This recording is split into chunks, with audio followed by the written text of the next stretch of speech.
Պարոն նախագահ, դուք ասացիք, որ Արցախի հարցում ամենաիրատեսական տարբերակը վերադարձի իրավունքն է։ Ինչպես եք պատկերացնում վերադարձի իրավունքը, ինչ մեխանիզմներով պետք է այն իրականացվի եւ ինչպիսի սցենարներ եք դուք քննարկում, հավանական համարում։ Մեկ հարց ունեմ նաեւ ներքաղաքական բլոկի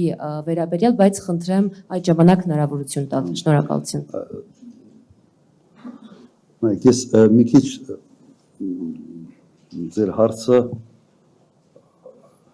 կամ ես չեմ ճիշտ հասկացել, կամ դուք այնպես եք ձևակերպել, որ ես ճիշտ չեմ հասկացել, մեկ, խոսքը գնում է ոչ թե վերադարձի մասին, այլ խոսքը գնում է վերադարձի իրավունքը ֆիքսելու մասին։ Ոստը ճանապարհը մեկն է, ակտիվ դիվանագիտական աշխատանք։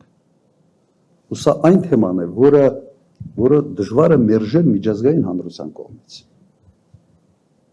Ես չեմ պատկերացնում, թե որևէ օրինակ եվրոպական երկիր ասի չէ, մենք այդ իրավունքը չենք համարում, որ դուք պետք է այդ իրավունքը հետապնդենք։ Դժվար է ասել, հնարավոր չէ ասել։ Դրա համար խոսքը գնում է հետևյալի մասին։ Այս պահին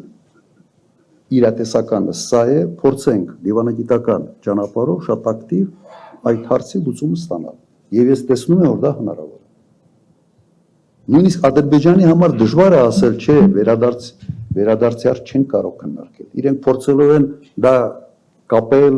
ադրբեջանցիների վերադարձի հետ եւ այլ, հասկացաք, դիվանագիտական աշխատանք։ Ուրիշ ճանապարհ ուղղակի գոյություն չունի։